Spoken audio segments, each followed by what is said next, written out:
Hello traders, this is Rich from tradesight. Here's a look at our market leading stocks as we do every evening via our proprietary scans. This is going to be for Thursday, September 18th, 2014.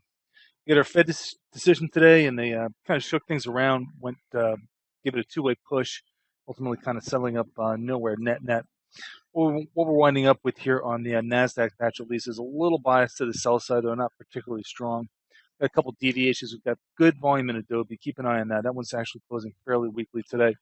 Got a pretty good open close deviation in Wynn Resorts.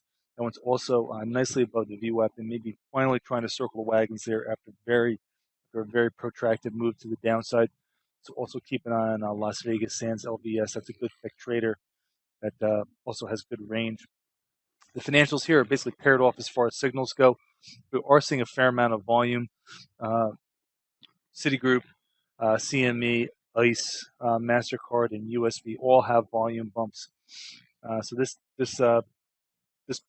group definitely could be kind of in the crosshairs again for tomorrow, since we just heard from the Federal Reserve today. Moving on to the energy names, I'm not quite sure what to do with these. We don't have a lot of signals here, but we do have some weakness in the energy names. Again, BTU is notably weak here. You see the open close deviation, also the volume bump. PBR almost has a open close deviation. We've got volume bumps and real weakness in RIG and Schlumberger and also Valero. So these things were strong for a couple of days and are retreating very aggressively today. But note that we don't have any downside continuation set up here, so we could see two-way trade again tomorrow. As far as the generals go, a little bit to the buy side here. I think the real takeaway here is the absence of any upside signals.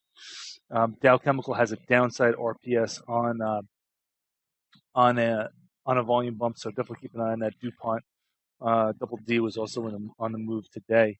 Coca-Cola and 3M also have volume bumps, but nothing else. And when are we closing? Here are the housing names. No signals here, but we do some volume bumps. Played with lows today, but it didn't really follow through too much.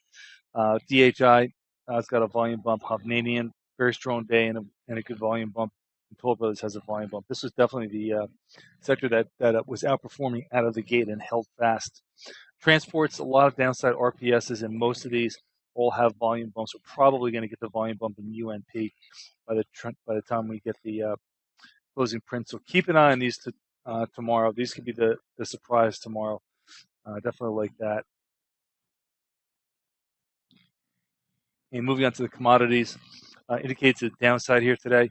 Mostly U.S. Steel has a big exhaustion gap in place. I'm thinking they're probably going to need to try and hold it up for option expirations, since all the call buyers are in the money and the put buyers are out of the money. But we'll see. It's going to be tough to hold open, but if they hold it open until next week, that'd be great. Alcoa has a volume bump, and so does potash. Also note silver wheaton's getting really beat up today. SLW, that's 3% below the day's open. And again, a lot of this is kind of in reaction to what the Fed said. Gold's only down $12, but it's enough to do damage after what already is a pretty decent move to the downside. All right, folks. As always, thanks for listening. This has been Rich for tradesight.